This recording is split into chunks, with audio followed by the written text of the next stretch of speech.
다 같이 사도신경으로 우리의 신앙을 함께 고백하시겠습니다. 나는 전능하신 아버지 하나님, 천지의 창조주를 믿습니다. 나는 그의 유일하신 아들, 우리 주 예수 그리스도를 믿습니다. 그는 성령으로 잉태되어 동정녀 마리아에게서 나시고 본디오 빌라도에게 고난을 받아 십자가에 못 박혀 죽으시고 장사된 지 사흘 만에 죽은 자 가운데서 다시 살아나셨으며 하늘에 오르시어 전능하신 아버지 하나님 우편에 앉아 계시다가 거기로부터 살아있는 자와 죽은 자를 심판하러 오십니다. 나는 성령을 믿으며 거룩한 공교회와 성도의 교제와 죄를 용서받는 것과 몸의 부활과 영생을 믿습니다. 아멘. 다 같이 찬송가 214장 나 주의 도움 받고자 함께 찬송하시겠습니다.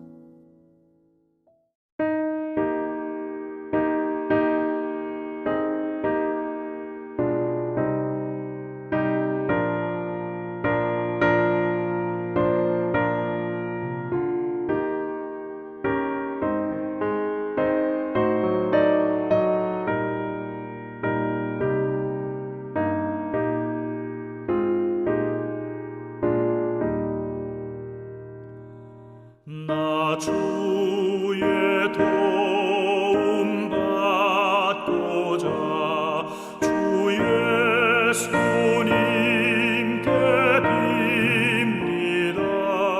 그 구원 허락하시사 날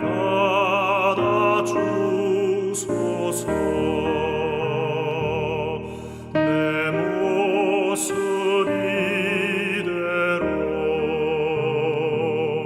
주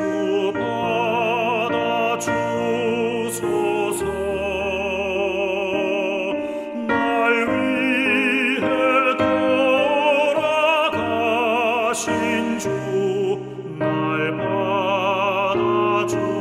받아주소서. 큰 죄에 빠져 영죽을 날 위해 피 흘렸으니 주 형상대로 빚으사 날 받아주소서.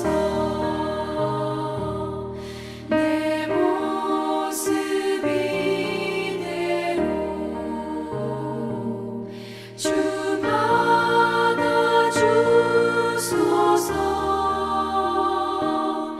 날 위해 돌아가신 주 날 받아주소서.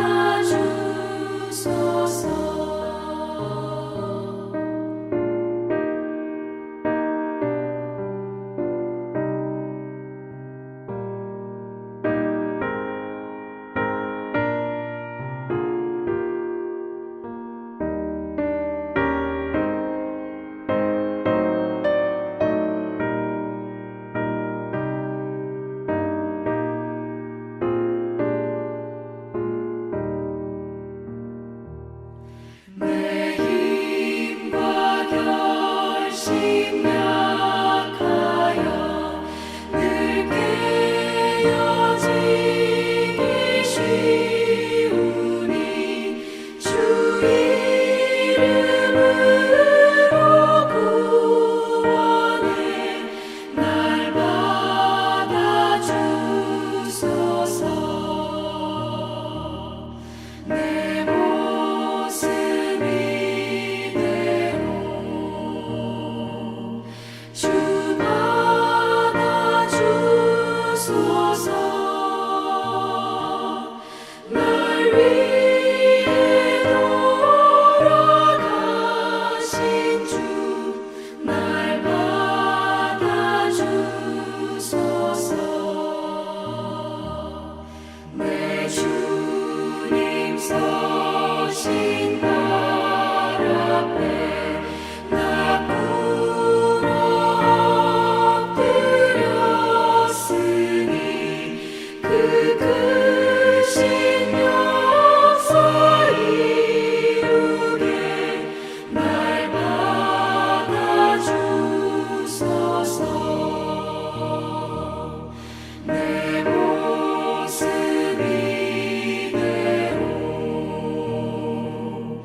날 위해 돌아가신 주, 날 받아주소서. 아멘.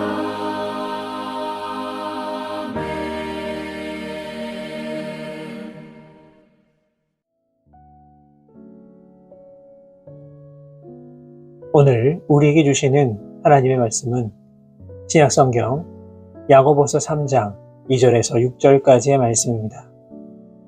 야고보서 3장 2절에서 6절까지의 말씀을 제가 받들어 봉독하겠습니다. 우리가 다 실수가 많으니 만일 말에 실수가 없는 자라면 곧 온전한 사람이라 능히 온 몸도 굴레에 씌우리라. 우리가 말들의 입에 재갈 물리는 것은 우리에게 순종하게 하려고 그 온 몸을 제어하는 것이라. 또 배를 보라. 그렇게 크고 광풍에 밀려가는 것들을 지극히 작은 키로서 사공의 뜻대로 운행하나니 이와 같이 혀도 작은 지체로 돼 큰 것을 자랑하도다. 보라, 얼마나 작은 불이 얼마나 많은 나무를 태우는가. 혀는 곧 불이요 불의의 세계라. 혀는 우리 지체 중에서 온 몸을 더럽히고 삶의 수레바퀴를 불사르나니 그 사르는 것이 지옥불에서 나느니라. 아멘. 오늘 우리가 함께 읽은 이 본문의 말씀에는 이 말에 대해서 강조하면서 우리가 말을 할 수 있도록 만들어주는 이 혀에 대한 내용이 계속해서 등장하고 있습니다.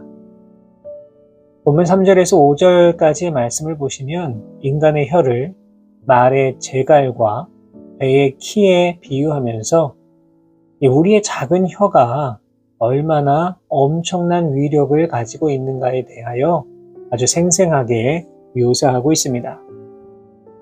우리가 알고 있는 것처럼 말의 입에 있는 재갈이나 혹은 배의 키와 같은 것들은 그렇게 엄청난 것들이 아닙니다. 어찌 보면 지극히 작은 것들에 불과합니다. 그런데 어떠합니까? 재갈은 말을 마음대로 이동시킬 수 있고 또 엄청나게 큰 배도 작은 키를 가지고 원하는 방향으로 조정을 할 수 있습니다. 이처럼 인간의 혀도 우리 몸에 있는 기관 전체로 본다면 지극히 작은 것이지만 이 혀가 한 사람의 운명을 바꿀 수도 있는 엄청난 능력을 가지고 있습니다. 본문 5절의 말씀입니다. 이와 같이 혀도 작은 지체로 돼 큰 것을 자랑하도다. 보라, 얼마나 작은 불이 얼마나 많은 나무를 태우는가. 지금 야고보는 혀가 가지고 있는 위력을 작은 불이 많은 나무를 태우는 것으로 비유하고 있습니다. 한마디로 혀를 통해서 내뱉는 그 말 한마디가 엄청난 위력을 지니고 있다는 겁니다. 그런데 이러한 시각으로 우리가 하는 이 말이라고 하는 것을 생각해 본다면 말을 무조건 부정하게 보거나 혹은 재앙적인 측면에서만 바라볼 필요는 없다라고 하는 생각을 또 해보게 됩니다. 다시 말해서 이 엄청난 위력을 지닌 혀를 잘 사용한다면 우리는 복을 받아 누릴 수도 있다는 것이죠. 마태복음 16장을 보시면 우리가 잘 알고 있는 베드로의 고백이 나옵니다. 예수님께서는 제자들을 향해서 사람들이 나를 누구라고 하느냐 질문하십니다. 이때 제자들은 세례 요한이라고, 엘리야라고, 어떤 이는 예레미야나 선지자 중 하나라고 말합니다. 그러자 예수님께서는 너희는 나를 누구라고 하느냐 이렇게 다시 질문하십니다. 이때 베드로의 대답이 무엇이었습니까? 마태복음 16장 16절을 보시면 주는 그리스도시요 살아계신 하나님의 아들입니다 이렇게 고백하였습니다. 그리고 이 말의 결과가 무엇이었습니까? 예수님께서는 베드로를 향하여서 내가 천국 열쇠를 내게 주리니 내가 땅에서 무엇이든지 매면 하늘에서도 매일 것이요 내가 땅에서 무엇이든지 풀면 하늘에서도 풀리리라 말씀해 주셨습니다. 지금 베드로는 이 말로써 인간이 감히 상상할 수도 없는 복을 받게 된 것입니다. 또한 누가복음 23장을 보시면 십자가에 달린 한 강도의 모습이 나옵니다. 이 사람은 온갖 죄악으로 점철된 인생을 살았던 인물입니다. 한마디로 지옥의 문턱에 있었던 사람이었습니다. 그런데 누가복음 23장 42절을 보시면 이 사람이 예수님을 향하여 예수여 당신의 나라에 임하실 때에 나를 기억하소서라고 하는 부탁을 하게 됩니다. 그러자 그가 들은 말이 무엇이었습니까? 예수님께서는 이 사람을 향해 오늘 내가 나와 함께 낙원에 있으리라 라고 말씀해 주셨습니다. 이처럼 베드로는 말 한마디로 천국의 열쇠를 받게 되었고 지옥의 문턱에 서 있었던 이 강도는 말 한마디로 낙원에 들어가는 축복을 누리게 되었습니다. 오늘 이 시간 다시 한번 이 우리가 하는 말의 힘 그리고 이 혀의 위력을 기억하실 수 있기를 바랍니다. 말 한마디로 청량빛을 갚는다라고 하는 우리의 속담처럼 말이라고 하는 것은 인생을 저주에서 축복으로 혹은 행복에서 불행으로 만들 수 있습니다. 우리가 복된 인생을 살아가느냐 혹은 불행한 인생을 살아가느냐 그 시작은 어쩌면 우리의 이 작은 혀에 있다고 해도 과언이 아닙니다. 잠언 14장 3절의 말씀을 보시면 미련한 자는 교만하여 입으로 매를 자청하고 지혜로운 자의 입술은 자기를 보전하느니라 분명하게 교훈하고 있습니다.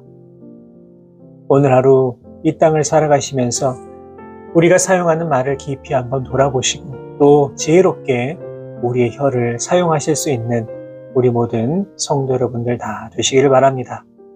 본문 6절의 말씀입니다. 혀는 곧 불이요 불의의 세계라. 혀는 우리 지체 중에서 온몸을 더럽히고 삶의 수레바퀴를 불사르나니 그 사르는 것이 지옥불에서 나느니라. 아멘. 아시는 것처럼 불이라고 하는 것은 인간의 삶에서 매우 중요합니다. 인간이 불을 사용하면서 삶의 질은 완전히 달라지게 되었습니다. 그렇기 때문에 이 불을 잘 사용하면 인간에게 유익을 가져다 줍니다. 하지만 불은 또 다른 한편으로 매우 위험합니다.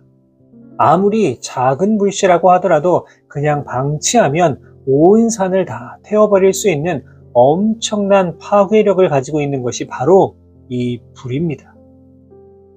그런데 야고보는 지금 우리가 하는 말을 바로 이러한 불에 비유하고 있습니다. 다시 말해서 말이 불과 같은 성질을 가지고 있다는 겁니다. 인간이 말을 할 수 있고 말로써 의사소통을 할 수 있다는 것은 하나님께서 인간에게 주신 엄청난 은혜입니다. 그렇기 때문에 말은 인간에게 더없이 유익한 것입니다. 이 말의 중요성은 바벨탑 사건을 보면 알 수가 있습니다. 창세기 11장 1절을 보시면 온 땅의 언어가 하나요 말이 하나였더라 기록되어 있습니다. 그러다 보니 모든 사람들이 서로 소통하는데 문제가 없었고 결국 거대한 바벨탑을 쌓아서 하늘까지 올라가려 했습니다. 이때 하나님이 이들을 흩으신 방법이 무엇이었습니까? 바로 언어의 혼잡입니다. 서로 말을 해도 알아듣지 못하게 하신 겁니다. 결국 이로 인해 바벨탑의 건설은 중단되었고 모든 사람들은 뿔뿔이 흩어지게 되었습니다. 이처럼 우리가 인생을 살아가면서 말을 잘 다스리는 것 매우 중요한 일입니다. 특별히 말과 불의 공통점은 번져나간다 라고 하는 것이다 말할 수 있습니다. 불이 꺼졌다고 생각하고 방심하다가 불이 번지고 커져서 대형 화재로 이어진 사건들도 많이 있습니다. 말도 이와 같습니다. 우리가 별 생각 없이 혹은 대수롭지 않게 던진 말들이 꼬리에 꼬리를 물고 다른 사람들에게 퍼져나가는 경우가 얼마나 많이 있는지 모릅니다. 문제는 이 과정에서 말이 과장되거나 확장되거나 잊지도 않은 일들이 첨가된다는 겁니다. 그래서 이러한 말들이 누군가에게는 엄청난 상처가 되는 경우도 얼마나 많이 있는지 모릅니다. 어디 그뿐입니까? 이 말이 누군가의 인생을 잿더미로 만들고 심지어 파멸에 이르게 할 수도 있습니다. 그렇기 때문에 야고보는 오늘 본문을 통해서 그 사르는 것이 지옥불에서 난다라고 말했던 겁니다. 사랑하는 여러분, 예수님께서는 마태복음 5장 22절 말씀을 통해 형제에게 노하는 자마다 심판을 받게 되고 형제를 대하여 라가라 하는 자는 공회에 잡혀가게 되고 미련한 놈이라 하는 자는 지옥불에 들어가게 되리라 말씀하셨습니다. 우리는 결코 이 말씀을 잊어서는 안 됩니다. 우리가 한번 내뱉은 말은 결코 주워 담을 수가 없는 것입니다. 우리가 아무런 생각 없이 내뱉은 그 말 한마디가 엄청난 불길이 되어서 다른 사람을 덮치고 어쩌면 나 자신도 집어 삼킬 수 있음을 우리는 반드시 기억해야만 합니다. 오늘도 우리는 정말 많은 말들을 하며 살아가게 될 것입니다. 바라기는 오늘 하루 동안 만큼이라도 어떠한 말을 하시기 전에 과연 이 말이 이치에 합당한 말인가 먼저 생각해 보실 수 있기를 바랍니다. 그리하여서 바르고 유익하고 아름다운 말을 하시기 위해 노력하며 나아가실 수 있는 우리 모든 성도 여러분 되시기를 주님의 이름으로 부탁을 드립니다. 우리의 말은 절대로 가벼운 것이 아닙니다. 우리의 입에서 누군가를 죽일 수 있는 독을 내뿜을 수도 있고 누군가를 살리고 세울 수 있는 복된 소식을 외칠 수도 있습니다. 오늘 우리에게 주신 말씀 잘 기억하셔서 우리의 삶의 자리에서 우리의 혀를 다스리시고 또 이를 통하여서 주님께서 우리에게 베풀어 주시는 그 은혜의 자리, 기쁨의 자리로 한 걸음 더 나아가실 수 있는 우리 모든 성도 여러분 되시기를 주님의 이름으로 축원합니다. 기도하겠습니다. 거룩하신 하나님 아버지 은혜와 사랑에 감사를 드립니다. 오늘도 우리를 사랑하셔서 귀하고 복된 생명 허락하여 주시고 또 하루의 첫 시간 먼저 주님 말씀으로 시작할 수 있도록 인도하여 주신 은혜에 감사를 드립니다. 사랑의 하나님, 오늘 우리에게 주신 말씀을 통해서 우리의 혀를 또 우리의 말을 다스리는 것이 얼마나 중요한가를 다시 한번 기억할 수 있도록 인도하여 주신 은혜에 감사를 드립니다.